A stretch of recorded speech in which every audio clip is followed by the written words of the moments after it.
from our 7 Tasmania studios. Your nightly news with Peter Murphy begins now. Salmon farming critics are concerned that the Tasmanian government could be looking to prop up the industry with a proposed sardine fishery. Recent right to information documents revealing Minister Erica Betts was in contact with one of the big 3 salmon companies about the idea, but stakeholders say they're not interested.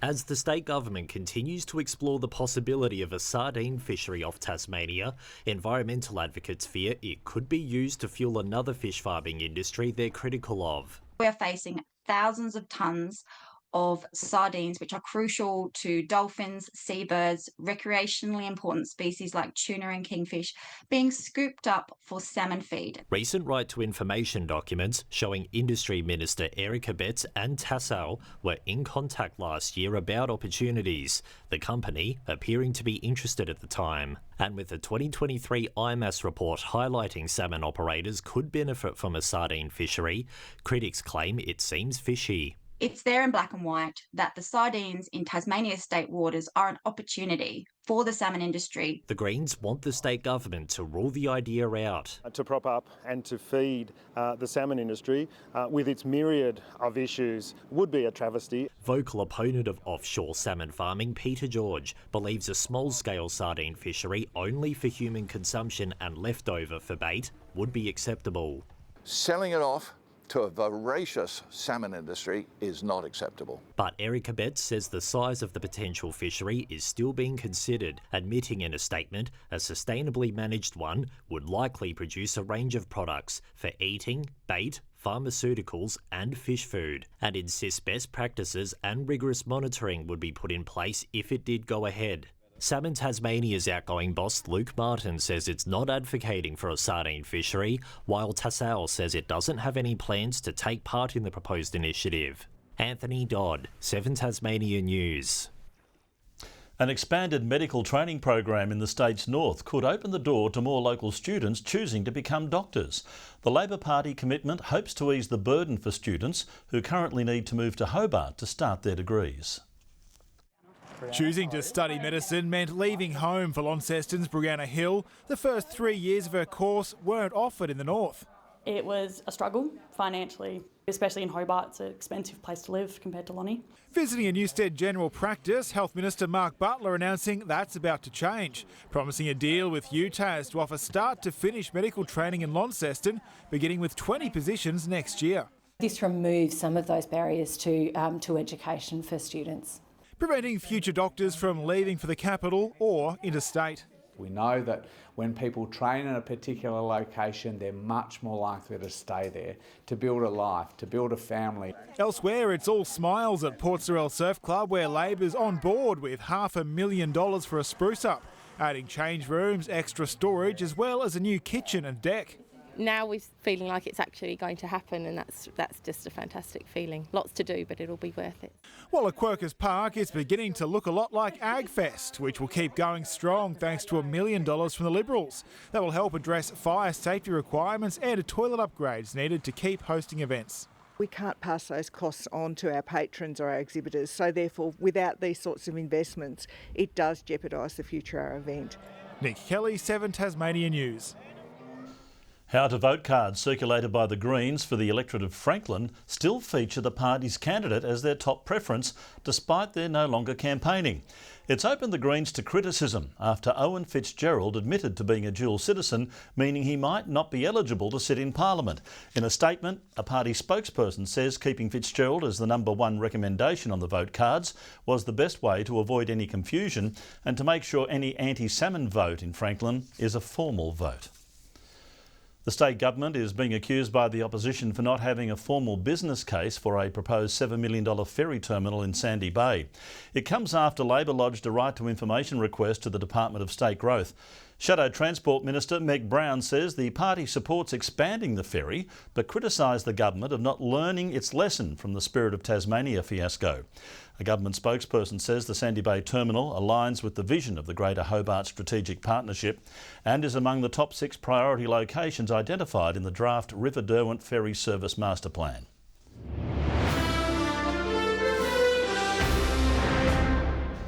Easter Sunday lunch was ruined for some of Launceston's less fortunate. Thieves leaving local charity Shikina House reeling after stripping copper pipes from their building in Wellington Street. The cruel theft meaning they were not only unable to provide a hot meal, the showers were also knocked out of action. Despite their disappointment, they're extending an olive branch to those responsible. If you're doing this because you need money, come and see us. We have food, because this doesn't help anybody. It actually impacts so many people, people that are doing it tough, that are on the street, that don't have family and friends to lean on. Luckily, the group was still able to supply 28 takeaway meals to those who rely on them. It's the Tasmanian company building the world's largest electric ferry, and they want more to build more. INCAT calling on the next federal government to help fund its $80 million expansion plan, the manufacturer having never sought federal assistance before. The future of ferries and ships is looking more and more electric, with 350 already operating across the world. A local manufacturer attempting to keep up with international demand. We think the market is huge. We think there's at least 1,000 ships needed in the very near future, and we'd like to build as many of those as we possibly can. INCAT looking to bring an ambitious $80 million plan to fruition, which includes a second shed here at Derwin Park and a dedicated electric ferry building facility across from the Boyer paper mill.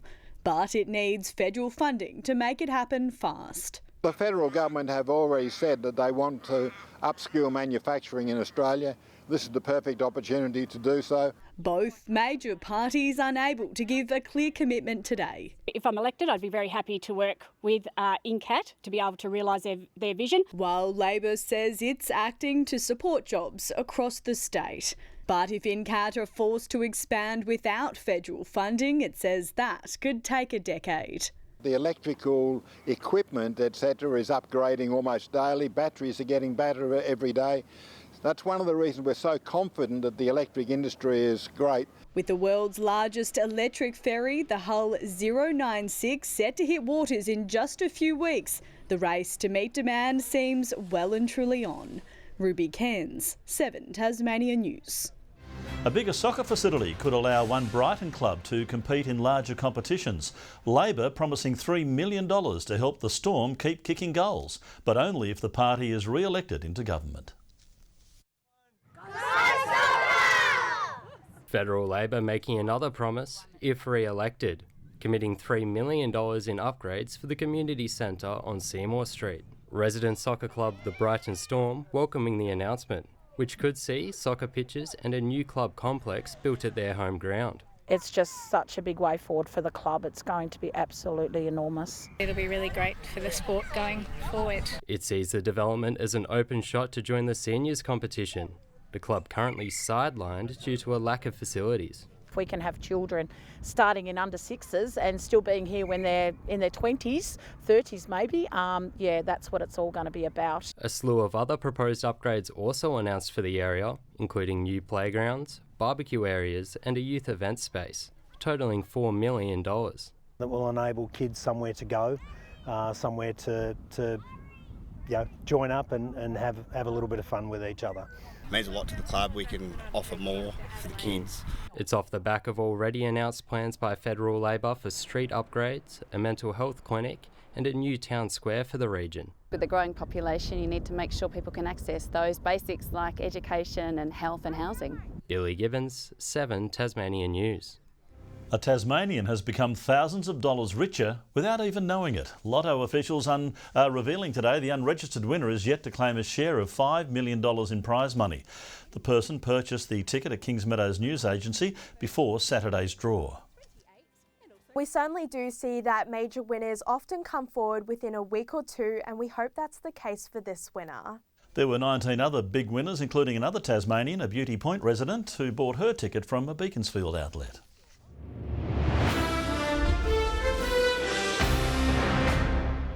SFL ladder leaders Lauderdale remain undefeated after round 3 and an 8-goal victory over Glenorchy. Despite being the team to beat for the moment, the Bombers aren't finished fine-tuning.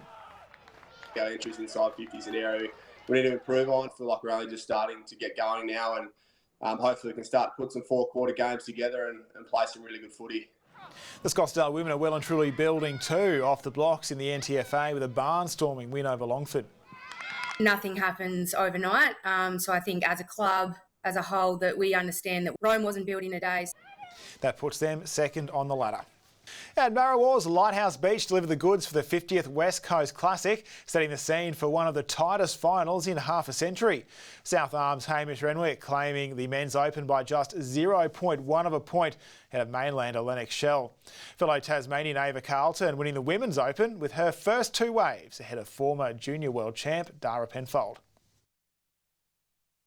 She wasn't psyching me out, so I just thought, I'm just going to try for second.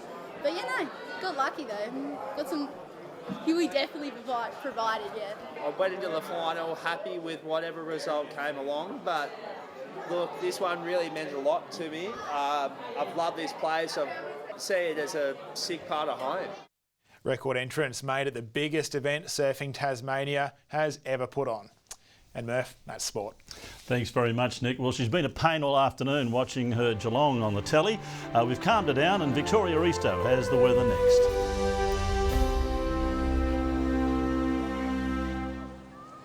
Good evening. Launceston, the state's high with a late top of 25 today. Hobart 18, 22 in Devonport, 23 for Burnie. Flinders Island and Ooze both 23, 21 at Friendly Beaches and Low Head. Smithton and St Helens 20, 19 the top for King Island and Grove. Laiwini dropping down to 4 degrees before warming up to 17. Low level cloud around large parts of the state today, more scattered around the northeast. Further out, some varying cloud cover over Victoria and New South Wales, thunderstorms for southeast Queensland and parts of WA. A high pressure centre moves over the state tomorrow as low pressure troughs lie off the eastern and western coastlines. A tropical low sticks around the top end. Southwest to southeasterly winds reaching up to 30 knots about the far northwest coast, swells building up to 4 metres offshore in the south. And there's a strong wind warning from Sandy Cape to Stanley and from Flinders Island to St Helens Point. A shower or 2 and 17 in Hobart and Adventure Bay tomorrow. Tarraleah cloudy and 19. Launceston partly cloudy and 21, much the same for Devonport and 20, a cloudy 20 for Bridport. 19 and cloudy for Burnie, Strawn partly cloudy, Marrawar 20. A bit of rain around the east, 19 and a possible shower for St Helens, Swansea, a shower or 2 and 18, a cloudy day for Whitemark. Light showers around the south and east on Tuesday, fine elsewhere. More showers about the east and northwest on Wednesday, fine elsewhere after some morning fog. And showers about the north on Thursday before extending to the west in the afternoon. A bit of rain around the capitals tomorrow. Showers for Sydney, a shower or 2 in Canberra and Perth. A wet 19 for Melbourne, Adelaide 21 and a mostly sunny 35 for Darwin. And right now it's a cloudy 14 in Hobart, Launceston 17, Devonport clear and 15. Now Murph, I don't know why you're giving me smack for cheering for my Cats. Last time I checked, my team won this week. And how did the Swans go? Well, thanks for that, Victoria. I think the Swans' masterful plan of kicking the ball back to the opposition at every opportunity is not paying dividends. Pull your socks up, Swans. Well, that's all our news for now. Thanks for joining us. See you later.